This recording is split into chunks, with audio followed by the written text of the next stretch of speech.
बिस्मिल्लाहिर्रहमानिर्रहीम। आज का हमारा लेक्चर है लेक्चर नंबर 8। बेसिकली ये जो हम लोगों ने फ्लॉयड का, मैंने आप लोगों को बुक रिकमेंड की है 9th एडिशन। ठीक है, इसके अंदर 3 चैप्टर जो है उसके टॉपिक्स अभी तक हम लोग पढ़ चुके हैं, चैप्टर नंबर 1, 2, 3। अच्छा, इस लेक्चर के अंदर हम लोग क्या करने जा रहे हैं, जो इन चैप्टर्स के अंदर हमारे टॉपिक रह गए थे, कुछ कुछ डेफिनेशंस वगैरह, उनके बारे में हम थोड़ा सा डेफिनेशंस वगैरह पढ़ेंगे, उनकी इंट्रोडक्शन पढ़ेंगे कि वो क्या चीज़ें हैं। और ये बहुत इंपॉर्टेंट है क्योंकि आगे चल के सर्किट डिज़ाइन करने में, सर्किट थ्योरी पढ़ने में हमें बहुत इससे मदद मिलेगी। ये भी इंपॉर्टेंट चीज़ें हैं।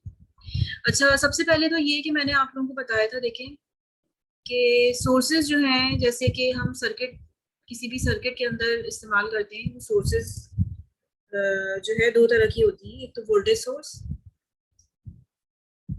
और दूसरी करंट सोर्स। ठीक है, ये एक आम सी सर्किट डायग्राम है, जैसे मैंने आपको बताया, बिल्कुल सिंपल सी। इसमें हमने एक सोर्स लगाया है, वोल्टेज सोर्स, एनर्जी की सोर्स है, समझ लीजिए इलेक्ट्रिकल एनर्जी की सोर्स है। और ये हमारा कोई ना कोई लोड रेजिस्टर है। ये सबसे सिंपल सर्किट जो हो सकता है वो यही है। तो इसके अंदर ये जो हमने लगाया हुआ, ये या तो वोल्टेज सोर्स है या करंट सोर्स है। ठीक है, दोनों में से कोई ना कोई हो सकती है। और ये सोर्सेज एसी डीसी दोनों हो सकती है। वोल्टेज सोर्स भी एसी डीसी हो सकता है और करंट सोर्स भी एसी डीसी हो सकती है। तो अब बेसिकली क्या होता है कि ये जो सोर्सेज होती हैं, ये जो है ना, दो तरह की होती हैं। एक सोर्स को हम कहते हैं कि आइडियल सोर्स, और एक को हम कहते हैं रियल या प्रैक्टिकल सोर्स। और इसी तरीके से करंट सोर्स भी दो तरह की हो सकती है। एक सोर्स को हम कहते हैं आइडियल और दूसरे को हम कहते हैं प्रैक्टिकल सोर्स। तो अब जो है, हमें ये देखना है कि ये फर्क क्या है आखिर, ये आइडियल में और प्रैक्टिकल में। लेकिन जितना अभी हमारा बैकग्राउंड नॉलेज है एंटर करके हम लोग यहाँ पर, आप लोग जो आए हुए हैं, तो उसमें हमें एक थोड़ा सा कॉन्सेप्ट ये है कि आइडियल बिहेवियर जो है ना, वो एग्जिस्ट नहीं करता। यूजुअली जो हमारी डिवाइसेस होती हैं वो आइडियल नहीं होती। ठीक है, आइडियल बिहेवियर इतना ज्यादा एग्जिस्ट नहीं करता। तो तभी जो है वो हमें ये दोनों चीजें पढ़नी पड़ेंगी कि आइडियल सोर्स क्या होती है और प्रैक्टिकल सोर्सेज जो है वो क्या होती है। अच्छा, देखिए यहाँ पर मैंने जो है वो एक डायग्राम शो की हुई है और इसके अंदर मैंने बताया है, जैसे वोल्टेज सोर्स है मेरे पास, डीसी वोल्टेज सोर्स मैंने ले ली। और डीसी वोल्टेज सोर्स के अंदर जो है, मैंने यहाँ पर ये देखा कि ये एक आइडियल सर्किट है और ये एक प्रैक्टिकल सर्किट है, यानी कि जो हमारे पास सोर्स है वो प्रैक्टिकल सोर्स है। अब यहाँ पर हमें डायग्राम को देखने से नजर आ रहा है, इन दोनों को कंपेयर करने से, कि किस तरह से एक वोल्टेज सोर्स आइडियल हो सकती है और किस तरह से एक वोल्टेज सोर्स प्रैक्टिकल हो सकती है। अच्छा, यहाँ पर हम ये कह रहे हैं कि ये जो आइडियल सोर्स है, ये जो इसकी सप्लाई है, इसकी जो अपनी रेजिस्टेंस है, source resistance R S, source resistance, वो क्या है, वो जीरो है। इसका मतलब है कि इसकी अपनी कोई भी रेजिस्टेंस नहीं है, ये हीट अप नहीं होगी, थोड़ी देर के बाद इसकी रेजिस्टेंस नहीं बढ़ेगी। तो ये जो है, इसकी अपनी सोर्स रेजिस्टेंस जो है वो जीरो है। अच्छा, और जब इसकी अपनी सोर्स रेजिस्टेंस जीरो है, तो जितना हम वोल्टेज, अगर हमने 10 वोल्ट्स की बैटरी लगाई है, तो हमारे लोड रेजिस्टर के ऊपर भी जो वोल्टेज ड्रॉप होगा वो 10 वोल्ट्स ही ड्रॉप होगा। जितना वोल्टेज हमारी बैटरी दे रही है, यहाँ पर इन दोनों टर्मिनल्स के बीच में उतना ही वोल्टेज हमें मिल जाए। तो ये जो है ना, आइडियल सोर्स कहलाती है। और प्रैक्टिकल सोर्स ये होती है कि जो हमारी बैटरी होती है, सप्लाई होती है, सोर्स जो होती है, ये सोर्स रेजिस्टेंस, उसकी कुछ ना कुछ इंटरनल रेजिस्टेंस जरूर होती है। और ये इंटरनल रेजिस्टेंस जो है, जब सर्किट के अंदर हम इसको देखते हैं, तो ये देखें, अब ये जो सप्लाई हमें हमारे पास मौजूद है, फॉर एग्जांपल 10 वोल्ट्स की सप्लाई है। तो अब जब 10 वोल्ट्स की सप्लाई है, तो हम 10 वोल्ट्स अगर दे रहे हैं, तो कुछ वोल्टेज जो है वो क्या हो जाएगा, इधर ड्रॉप हो जाएगा, और कुछ वोल्टेज इधर ड्रॉप। तो यहाँ पर अगर 10 वोल्ट्स हम दे रहे हैं, तो फॉर एग्जांपल इधर अगर 2 वोल्ट्स ड्रॉप हो रहा है, यहाँ 8 वोल्ट्स ड्रॉप हो रहा है, तो यहाँ पर हमें 8 वोल्ट्स मिलेगा। यहाँ पर हमें 2 वोल्ट्स नहीं, 2 वोल्ट्स का लॉस हमें मिलेगा। तो इसका मतलब क्या हुआ कि हम कितना दे रहे हैं और कितना आ रहा है। हम दे रहे हैं 10 वोल्ट्स, लेकिन यहाँ पर हमें मिल रहा है 8 वोल्ट्स। अच्छा, ये जो सोर्स की जो रेजिस्टेंस होती है ना, ये बैटरी के अंदर ही मौजूद होती है, ये कहीं बाहर सर्किट के अंदर नहीं होती, ये बैटरी के अंदर होती है रेजिस्टेंस। तो बज़ाहिर हमें ये नज़र भी नहीं आ रही होती और हम परेशान हो जाते हैं कि अच्छा भाई, 10 वोल्ट्स हम दे रहे हैं, तो बाहर आखिर 8 वोल्ट्स क्यों आ रहा है। उसकी वजह ये है कि ये प्रैक्टिकल सोर्स है, इसमें कुछ ना कुछ इसकी अपनी इंटरनल रेजिस्टेंस होती है, जिसकी वजह से वोल्टेज हमारा लॉस हो जाता है। ठीक है, यहाँ पर देखें लिखा हुआ है कि ये जो सोर्स की रेजिस्टेंस है, ये 0 से ज़्यादा ही होती है और 50 ओम से कम होती है। क्योंकि हम कोशिश ही करते हैं कि हमारी बहुत अच्छी सी बैटरी बने, आइडियल को अप्रोच करती हुई बैटरी बने, और उसके अंदर जो है ना, रेजिस्टेंस कम से कम ही हो, सोर्स रेजिस्टेंस भी कम से कम ही हो, तो तकरीबन इसकी वैल्यू जो है ना 50 ओम्स तक जो है ना उसकी वैल्यू होती है। और ये पॉइंट याद रखने के लिए है। क्यों ये पॉइंट याद रखने के लिए है, इसको मैं एक्सप्लेन करती हूँ। यहाँ पर ये देखें, ये लिखा हुआ है कि ये जो जब हम वोल्टेज सोर्स देते हैं तो अब क्या होता है कि ये जो हमारा वोल्टेज है ये डिवाइड हो जाता है, सोर्स रेजिस्टेंस भी कुछ ना कुछ यहाँ पर हमारा वोल्टेज ड्रॉप हो जाता है, डिवाइड हो जाता है, कुछ इसमें, जिसकी वजह से हमें बाहर नहीं मिल पाता एग्जैक्ट 10 वोल्ट्स। अच्छा, तो अब यहाँ पर हमें ये बात डेफिनेशन मतलब हमें पता चल गई कि what is the difference between the ideal and practical sources. Ideal source की अपनी कोई इंटरनल रेजिस्टेंस नहीं होती, प्रैक्टिकल सोर्स की अपनी इंटरनल रेजिस्टेंस होती है जिसकी वैल्यू 50 ओम से कम होती है। तो इसका मतलब ये हुआ कि अगर हम किसी सर्किट के अंदर देखें, सर्किट के अंदर हम क्या कर रहे हैं, सर्किट के अंदर हम हमारे पास यहाँ पर एक एग्जांपल मैंने दी हुई है कि मेरे पास एक सर्किट है, लोड रेजिस्टेंस जो है वो तकरीबन 75 ओम्स है, ठीक है। तो लेट सपोज अगर ये 75 ओम्स लोड रेजिस्टेंस है और आपकी बैटरी की भी इंटरनल जो सोर्स रेजिस्टेंस है वो 50 ओम्स है, तो ये तकरीबन ये कंपेरेबल हो गए ना 50 और 75।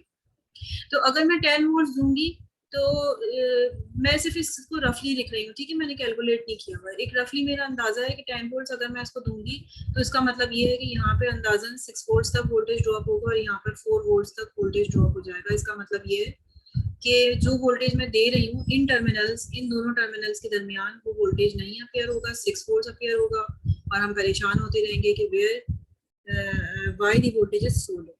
तो ये हमें पता होना चाहिए कि due to the behaviour of the practical sources we have less voltage in the output terminals, at the output terminals, ठीक है। तो अब यहाँ पर ये ध्यान में रखें कि ये जो सोर्स रेजिस्टेंस है ये उस वक्त बहुत ज्यादा डोमिनेटिंग हो जाती है जब हमारे पास जो लोड वोल्टेज होता है और जो सोर्स रेजिस्टेंस होती है, सॉरी, लोड रेजिस्टेंस और सोर्स रेजिस्टेंस तकरीबन कंपेरेबल हो। तो अच्छा, लेकिन एक एग्जांपल मैंने यहाँ पर भी दी हुई है, वो ये है कि अगर मैं लोड रेजिस्टेंस की वैल्यू को रख दूं 1 किलो ओम्स, 1 किलो ओम्स का क्या मतलब है 1000 ओम्स, ठीक है, 1000 ओम्स मेरी रेजिस्टेंस है और सोर्स रेजिस्टेंस मेरी जो है वो 50 ओम्स है। तो अब अगर मैं इसके अंदर वोल्टेज की वैल्यू डिटरमाइन करने की कोशिश करूं कि अच्छा मैं 10 वोल्ट दे रही हूँ तो इन दोनों टर्मिनल्स के ऊपर वोल्टेज क्या होगा, तो चूंकि यहाँ पर जो है रेजिस्टेंस ज्यादा है तो वोल्टेज ड्रॉप यहाँ पर ज्यादा होगा, रेजिस्टेंस जो है वो कम है, वोल्टेज ड्रॉप यहाँ पर कम होगा, V is equal to I R, ठीक है, ये वाला फॉर्मूला हम लगाते हैं, वोल्टेज ज्यादा रेजिस्टेंस ज्यादा तो वोल्टेज ड्रॉप ज्यादा, रेजिस्टेंस कम तो वोल्टेज ड्रॉप कम। तो इस लिहाज से अगर मैं देखूं तो मुझे पता चल रहा है कि 10 वोल्ट जो है तकरीबन तकरीबन यहीं पर ड्रॉप हो जाएगा, क्योंकि in comparison to the 1000 ohm 50 ohm is very very less. यहाँ पे बहुत कम वोल्टेज ड्रॉप होगा, लेट्स सपोज 0.2 वोल्ट्स, यहाँ पे ड्रॉप होगा 9.8 वोल्ट्स। तो अब तकरीबन हम जब ऐसे सर्किट के अंदर काम कर रहे होते हैं ना जहाँ पर हम 1 किलो ओम्स में होते हैं, मेगा ओम्स में काम कर रहे होते हैं, तो जो सोर्स रेजिस्टेंस जो होती है वो आपको पता है वो 50 ओम से भी कम होती है, तो फिर हम उसको निग्लेक्ट कर देते हैं और उसको हम ट्रीट करते हैं लाइक एन आइडियल सोर्स, क्योंकि अब उसके अंदर जो वोल्टेज ड्रॉप होगा वो बहुत ही कम होगा, तो हमें इतना वरी करने की जरूरत नहीं है। तो इस जगह पर हमें एक चीज नहीं पता चली कि सोर्सेज जो होती हैं वो दो तरह की होती हैं, ideal voltage sources, practical voltage sources. Ideal voltage sources के अंदर सोर्स रेजिस्टेंस नहीं होती, जबकि प्रैक्टिकल सोर्सेज के अंदर सोर्स रेजिस्टेंस होती है और इसकी वैल्यू 50 ओम्स तक होती है। तो ऐसे सर्किट जिनके अंदर हम जो है वो रेजिस्टेंस की वैल्यू 50 ओम्स के कंपेरेबल हो, आगे पीछे हो, तो फिर हम उसके अंदर बैटरी की अपनी इंटरनल रेजिस्टेंस को निगलेक्ट नहीं कर सकते। जबकि अगर हम हायर ऑर्डर के रेजिस्टेंस के ऊपर काम कर रहे हैं तो फिर, या बहुत प्रिसाइज काम कर रहे हैं, तो फिर हमें सोर्स की रेजिस्टेंस को कंसीडर करना पड़ेगा, ठीक है। यहाँ पे ये हमारा इंपॉर्टेंट कंक्लूजन है कि when we use source resistance, कब यूज हम करते हैं सोर्स रेजिस्टेंस, इफ आरएस यानी कि सोर्स की resistance is comparable to RL, load resistance के कंपेरेबल होता। अच्छा, एक इसको हम ग्राफिकली भी देख लेते हैं। यहाँ पर मैंने कोई वोल्टेज सोर्स लगाई है, ये सोर्स रेजिस्टेंस है, ठीक है, ये हमारा जो है ना प्रैक्टिकल वोल्टेज सोर्स है। तो अब क्या हुआ कि सोर्स रेजिस्टेंस की वजह से इनिशियली जो वोल्टेज था वो तो बहुत अच्छा था, 10 वोल्ट था तो 10 वोल्ट ही आना चाहिए, लेकिन by time Aahista Aahista voltage जो है वो डिक्रीज हो जाएगा, और जब वोल्टेज डिक्रीज होगा तो डेफिनेटली ये जो बिहेवियर होगा हमारा, ये प्रैक्टिकल वोल्टेज सोर्स का बिहेवियर, ठीक है, विद रिस्पेक्ट टू टाइम है ये, टी है ये, ठीक है, ओके। अच्छा, अब इसी तरीके से अगर हमारे पास एक आइडियल वोल्टेज सोर्स है तो उसमें विद रिस्पेक्ट टू टाइम हमारा वोल्टेज जो है वो कांस्टेंट मेंटेन रहता है, क्योंकि वोल्टेज सोर्स का काम ही है वोल्टेज को मेंटेन रखना, करंट सोर्स का काम ही है कि करंट को मेंटेन रखना, कांस्टेंट करंट को मेंटेन रखना। तो अगर कांस्टेंट करंट या कांस्टेंट वोल्टेज मेंटेन हो जाता है तो it means this is the ideal voltage source. अच्छा, एक तो यही चीज जो है ना वो हम लोगों ने यानी रह गई थी एक इस चैप्टर के अंदर, तो मैंने आप लोगों को रिवाइज करवा दी है कि सोर्सेज की दो तरह की सोर्सेज होती हैं, ठीक है। अच्छा, एक चीज अब यहाँ पर हम कंसीडर कर रहे हैं कि अभी हम इस चैप्टर में हमने एक सिंपल सर्किट बस अभी हमें सीखना है कि एक सिंपल सर्किट का फंक्शन क्या है, और हमने जो है ना बस अभी इस बात को आसानी के लिए तस्वुर कर लिया है कि सोर्स की जो रेजिस्टेंस है वो 0 है। तो उस सिंपल सर्किट के अंदर 3 चीजें होंगी, एक तो हमारी सप्लाई होगी voltage source, DC voltage source, resistance, ठीक है, और ये हमारे कंपोनेंट क्या कहते हैं इसको, वायर कनेक्टिंग वायर्स, ठीक है। तो ये हमारे पास मौजूद होगा। अच्छा, अब ये क्या होता है कि ये जो हमारे पास सप्लाई होती है ना वोल्टेज सोर्स या रेजिस्टेंस, ये अब मुझे ये आपको बताना है कि ये जो हम यहाँ पर सर्किट में सिंपली सिंबल्स बना के शो कर देते हैं, तो ये सप्लाई की भी, अब ये डीसी सप्लाई की भी बहुत सारी टाइप्स होती हैं, फिर ये रेजिस्टेंस जो होते हैं ये बहुत सारी तरह के होते हैं। तो इसको मैं कवर करना चाह रही थी कि ये मैं आप लोगों को बताऊं कि प्रैक्टिकली किस किस तरह की सप्लाई जो है वो अवेलेबल है मार्केट में। अब जैसे ये सिंपल सर्किट है ना, डीसी वोल्टेज है ये, तो अब ये डीसी वोल्टेज है, अब यहाँ पर ये देखो हमें नजर आ रही है कि different types of DC supplies यहाँ पर इस जगह पर हम क्या क्या लगा सकते हैं। एसी सप्लाई के तौर पे, डीसी सप्लाई के तौर पे हम यहाँ पे क्या क्या चीजें लगा सकते हैं, ये हमारे पास बहुत सारी तरह की बैटरीज हैं। अच्छा, ये जो कंपोनेंट्स हैं इलेक्ट्रिक कंपोनेंट्स, जिसके अंदर आईसीज हो गई, ट्रांजिस्टर, रेजिस्टर्स, डायोड्स और डिफरेंट तरह के स्विचेस, वॉल्व्स, ठीक है, बहुत सारी तरह की कंपनीज जो है वो बना रही हैं, हर एक के अपने डिजाइन होते हैं, तो ये हजारों की तादाद में है मौजूद, तो हम इनकी शक्लों को याद नहीं रख सकते, लेकिन जो हम कॉमन चीजें यूज करते हैं वो हमें उससे अंदाजा हो जाता है कि yes this is battery, this is resistance, this is that, तो उसको हम याद करने की कोशिश करते हैं कि आखिर ये चीजें क्या है। तो ये हमारे पास हमें कॉमन नजर आती है अपने घरों के अंदर। ये जो है 1.5 वोल्ट्स का सेल होता है तकरीबन, ये बैटरी होती है, ये 3 वोल्ट्स की होती है, ठीक है, ये 12 वोल्ट्स की होती है, 9 वोल्ट्स की होती है, ये अमूमन हमारे सेल के अंदर मोबाइल्स के फोन के अंदर मौजूद होती है। तो ये डिफरेंट तरह के सॉरी तो ये डिफरेंट तरह की बैटरीज जो है डीसी सप्लाईज मौजूद होती है जो हम यहाँ पर यूज कर सकते हैं, और यहाँ पर हम कोई बल्ब ऑन कर सकते हैं, मिसाल के तौर पे एलईडी बल्ब फ्यू वोल्ट्स का होता है, ठीक है, तो उसमें फ्यू वोल्ट्स ही चाहिए होते हैं हमें, तो हम इनमें से कोई भी बैटरी यूज करके अपना एलईडी जो एक छोटा सा कंपोनेंट होता है इलेक्ट्रॉनिक कंपोनेंट, तो हम जला सकते हैं। अच्छा, उसके अलावा ये जो बैटरीज होती हैं ये क्या करती हैं, ये बेसिकली इसमें इलेक्ट्रोलाइट होता है, तो केमिकल एनर्जी कन्वर्ट हो रही होती है इलेक्ट्रिकल एनर्जी में, केमिकल रिएक्शन हो रहा होता है और हमें जो है ना इलेक्ट्रिकल एनर्जी मिल रही होती है, पोटेंशियल डिफरेंस मिल रहा होता है, उस पोटेंशियल डिफरेंस की वजह से चार्जेस जो है वो फ्लो करते हैं और हम सर्किट के अंदर करंट को फ्लो करवाते हैं। अच्छा, एक जो होता है वो फ्यूल सेल भी होता है। फ्यूल सेल एक बहुत छोटा सा सेल होता है, उसके अंदर आप फ्यूल को भरते हैं और इग्नाइट करते हैं। इग्नाइट करने से क्या होता है, वो जलता है, कंबस्शन होती है, उसको भी आप कह सकते हैं कि केमिकल रिएक्शन होता है कोई ना कोई, जिस केमिकल रिएक्शन की वजह से जो है वो इलेक्ट्रिकल एनर्जी जो है वो जनरेट होती है, तो उसको भी हम यहाँ पर लगा सकते हैं जगह, ठीक है, उससे भी हमें फ्यूल सेल की मदद से भी हमें किसी भी सर्किट के अंदर करंट फ्लो मिल सकता है। जनरेटर्स हम यूज कर सकते हैं, हम सोलर सेल यूज कर सकते हैं यहाँ पर, ये बहुत सारी लैब्स के अंदर सप्लाईज यूज हो रही होती हैं, variable supplies, DC supply, power supply जिसको कहते हैं हम, ठीक है, ये डिफरेंट डिफरेंट मॉडल्स हैं हम, ठीक है, ये सब पावर सप्लाई लिखा होता है इसके ऊपर ना, जब इसके ऊपर लिखा होता है तो हम समझ जाते हैं, वरना शक्ल से हम याद नहीं रख सकते। बहुत बहुत तरह की कंपनीज जो है वो अपने अपने डिजाइनिंग के साथ में प्रोडक्ट्स लॉन्च कर रहे हैं। तो हमें यहाँ पर पता चल गया कि प्रैक्टिकली जब हम ये सिंपल सा सर्किट पढ़ते हैं ना, और सर्किट के अंदर हम ये लिखते हैं कि अच्छा भाई एक सप्लाई हमने लगा दी और एक हमने इसके अंदर कोई लोड रेजिस्टेंस लगा दी, तो सप्लाई जो है वो हर तरह की सप्लाई हो सकती है सर्किट के अंदर, अपने जहन में ये बात क्लियर रखिए। अच्छा, ये भी है, और देखिए एग्जांपल ये रह गई थी, और भी एडवांस सप्लाईज है, ये थर्मोकपल कहलाता है, थर्मोकपल में क्या होता है कि किसी भी जगह पर अगर टेम्परेचर का डिफरेंस मौजूद है, temperature number 1, temperature number 2 different है टेम्परेचर, तो फिर उस टेम्परेचर डिफरेंस की वजह से मेटल की स्ट्रिप के अंदर एक इलेक्ट्रिकल सिग्नल जनरेट हो जाता है और यानी इलेक्ट्रॉन्स फ्लो करना शुरू कर देते हैं। उसको हम कह रहे हैं कि इलेक्ट्रिकल सिग्नल जो है वो जनरेट हो जाता है। तो thermocouple is basically can be used as a source. ठीक है, ये पीजो इलेक्ट्रिक सेल्स हैं। पीजो इलेक्ट्रिक सेल्स के अंदर क्या होता है कि कहीं भी अगर थोड़ी बहुत वाइब्रेशन हो रही है, तो वाइब्रेशन होने की वजह से चार्जेस जो हैं वो फ्लो करना शुरू कर देते हैं।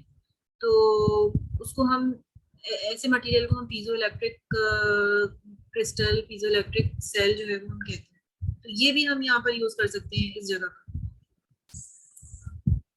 ठीक है, अच्छा ये यहाँ तक तो हो गया। ये अब बहुत सारी एग्जांपल्स हो सकती है ना बैटरी की। अभी यहाँ पर मैं इसको स्टॉप कर रही हूँ। तो मुझे ये बात पता चल गई कि ये जो मैं यहाँ पर बेसिकली डीसी सप्लाई की बात कर रही थी, तो ये सप्लाई बहुत सारी तरह की प्रैक्टिकल डिवाइसेस हो सकती हैं जिनको मैं यहाँ यूज कर सकती हूँ। अच्छा, रजिस्टर्स भी जो है बहुत सारे तरह के होते हैं, जिसकी मैंने आप लोगों को एग्जाम्पल शुरू के लेक्चर्स के अंदर दी थी। ठीक है, उसको देखते हैं। बहुत सारी एग्जाम्पल मैंने शुरू में आप लोगों को बताई थी कि प्रैक्टिकल रजिस्टर्स जो है वो बहुत सारी तरह के होते हैं। ये बहुत सारे रजिस्टर्स हैं कि यहाँ पर डायग्राम्स ही बनी हुई है। ये डिफरेंट डिफरेंट ये हमें नजर आते हैं। तो ये हर तरह की वैरायटी यहाँ पर मौजूद है। लेकिन अभी बेसिकली हमने दो तरह से क्लासिफाई किया हुआ है इस डायग्राम के अंदर, लीनियर, नॉन लीनियर। ये लीनियर रेजिस्टर वो होते हैं जिनके अंदर अगर हम वोल्टेज और करंट का ग्राफ बनाएं तो स्ट्रेट लाइन आए, रेजिस्टेंस कांस्टेंट होगी थ्रू आउट, तो फिर हम कहेंगे कि ये लीनियर है।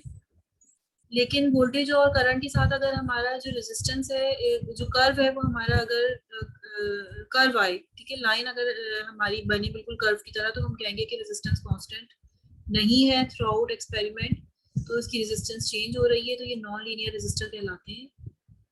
ये जो है देखिए थर्मिस्टर है, यानी टेम्परेचर के साथ साथ इसकी रेजिस्टेंस चेंज हो जाएगी।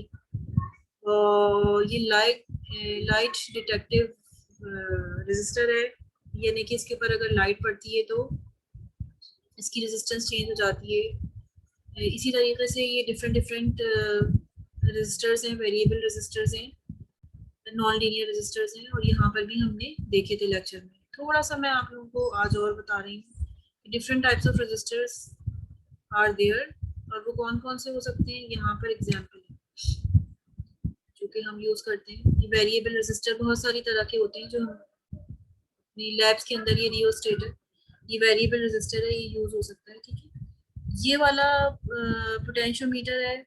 पोटेंशियोमीटर जो है उसके 3 कनेक्शंस होते हैं और रियोस्टेट के 2 होते हैं। ओके, तो ये भी वेरिएबल रेजिस्टर है, ये भी वेरिएबल रेजिस्टर है। इसको भी हम यूज करते हैं हम अपने घर के अंदर। ये देखें, पंखा जैसे आहिस्ता करना है, तेज करना है, तो ये रेजिस्टर्स जो है रेजिस्टेंस चेंज होती चली जाती है। तो ये वेरिएबल रेजिस्टर बहुत सारी तरह के अगर आप सर्च करेंगे इंटरनेट पे तो आपको मिल जाएंगे, जैसे मैंने अभी ऊपर डायग्राम दिखाई थी। ये देखें, ये भी रेजिस्टर है, थर्मिस्टर कहते हैं इसको। किसी जगह अगर टेम्परेचर चेंज हो रहा होगा तो इसकी रेजिस्टेंस चेंज हो जाएगी। और ये देखिए स्ट्रेन रेजिस्टर है, कहीं भी अगर प्रेशर ज्यादा हो रहा है, कम हो रहा है, उसके ऊपर प्रेशर पड़ेगा तो इसकी रेजिस्टेंस चेंज हो जाएगी। ये सब के सब हम यूज कर सकते हैं इन सिंपल सर्किट के अंदर। ये रेजिस्टर हमारे पास बहुत सारी तरह के हो सकते हैं। बल्ब भी यूज कर सकते हैं, यहाँ पे बल्ब भी बहुत सारे हो सकते हैं। ठीक है, बल्ब हो गया, टीवी हो गया, लोड रेजिस्टेंस, ये सब टीवी हो गया, अप्लायंसेस जितने भी हमारे हो गए, ये लोड रेजिस्टेंस कहलाती है। ठीक है, ये सब रेजिस्टेंस। और सप्लाईज भी हमारे पास बहुत सारी तरह की। तो वोल्टेज मैंने आप लोगों को बता दिया कि वोल्टेज सप्लाई बहुत सारी तरह की होती है जो कि हम इस सर्किट में यूज कर सकते हैं। रेजिस्टर्स बहुत सारी तरह के होते हैं, वेरिएबल, कांस्टेंट, वो हम यहाँ यूज कर सकते हैं। अच्छा, एक चीज और, करंट की वैल्यूज को भी हम देख लेते हैं। एक ही चार्ट देखते हैं, बुक में आप लोगों की मौजूद है। हम जब किसी भी सर्किट के अंदर काम कर रहे होते हैं तो आपने देखा होगा कि वायर्स के ऊपर हमेशा इंसुलेशन चढ़ी हुई होती है। क्यों चढ़ाते हैं इंसुलेशन? इसलिए कि ये जो करंट होता है ये फेटल होता है। अगर आपने इंसुलेशन नहीं चढ़ाई तो फिर जाहिर है आप जब इसको टच करेंगे तो चार्जेस आपके अंदर से फ्लो होते हुए जमीन के अंदर चले जाएंगे, एक पाथ बन जाएगा पूरा क्लोज पाथ, तो फिर आपको शॉक लगेगा, आपको करंट फील होगा, झटका लगेगा। और ये चार्जेस जो है ना जब इतनी तेजी से हरकत करते हैं आपके जिस्म के अंदर, तो ये हरकत जो है ना वो आपके आपके जो आपका जो सिस्टम है वो बॉडी का सिस्टम जो भी वर्क हो रहा है, केमिकल रिएक्शंस हो रहे हैं, अंदर मूवमेंट हो रही है, मस्कुलर मूवमेंट हो रही है, उसको वो डिस्टर्ब करता है। ठीक है। अच्छा, अब यहाँ पर इस डायग्राम के अंदर बताया हुआ है कि चार्ट में बताया हुआ है कि कितने मिली एम्पियर्स तक का करंट जो है उसमें अगर आपको लग जाए तो फिर आपको क्या इफेक्ट महसूस होगा। तो अब यहाँ पर ये हमें बता रहे हैं कि अगर 1 मिली एम्पियर तक का करंट है ना, तो हमें बस हल्का सा लगता है कि कुछ हुआ है। ठीक है, हल्का सा जो है जब हम महसूस करते हैं बस इसको, फिर थोड़ा सा मिली एम्पियर्स हमने बढ़ा दी, 5 मिली एम्पियर जैसे हमने कर दी।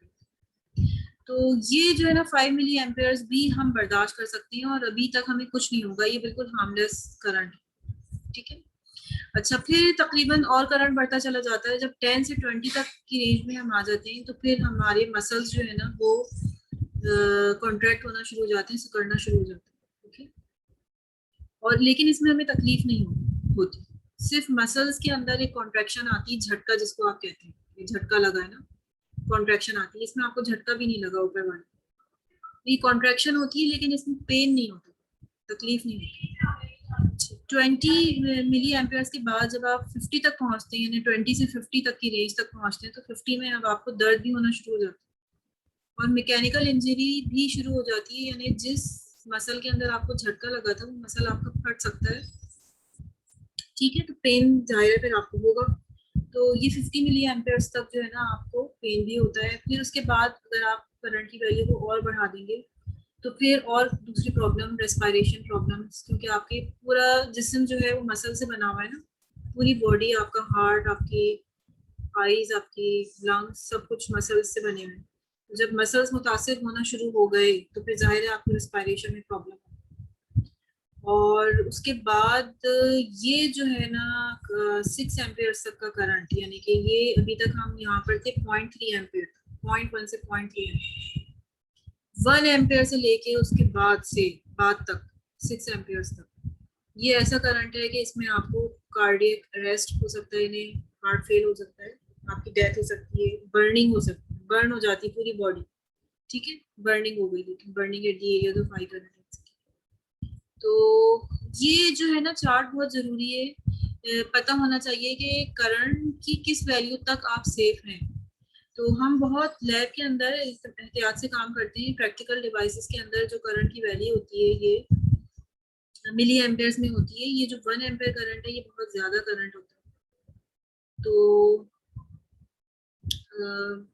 1 ampere current usually 2 ampere 3 ampere ये बहुत हाई करंट है। यूजुअली हम इसी रेंज के अंदर काम कर रहे होते हैं और फिर भी हम प्रिकॉशन हमें रखनी चाहिए। ठीक है, ये एक ऐसी डायग्राम बनाई हुई है कि इस रेंज के अंदर करंट है, इतना पता नहीं चलेगा, थोड़ा सा झटका लगेगा लेकिन फिर भी आप उसको कहेंगे अच्छा चलो ठीक है, फिर आपको तकलीफ होना शुरू हो जाएगी, मसल्स इंजरी शुरू हो जाएगी। फिर ये आगे वही चीज डायग्राम में बताई थी कि यहाँ से रेंज बढ़ाते जाएंगे करंट की तो क्या होगा। तो इस लेक्चर के अंदर मैंने जो है ना आप लोगों को सिर्फ यही बताना था, जो टॉपिक्स रह गए थे, कि ये एक सिंपल सर्किट है जो कि हम बार बार अभी यूज करेंगे इस चैप्टर में। अभी हम सिर्फ यही वाला सर्किट देखना है और इस सर्किट के अंदर सप्लाईज डिफरेंट डिफरेंट तरह की हम यूज कर सकते हैं, लोड रेजिस्टेंस डिफरेंट तरह की होती है और करंट कितनी रेंज का करंट जो है वो हम बियर कर सकते हैं सर्किट्स के अंदर, और हमें प्रिकॉशन लेनी चाहिए। अपनी सारी इंसुलेशन वायरिंग इंसुलेशन वगैरह प्रॉपर हमारी होनी चाहिए। ठीक है, तो ये लेक्चर जो है वो यहाँ पर एंड हो रहा है मेरा, लेक्चर नंबर 8। इंशाल्लाह ताला लेक्चर नंबर 9 के अंदर हम लोग प्रॉब्लम्स शुरू करते हैं। ठीक है, अल्लाह हाफिज।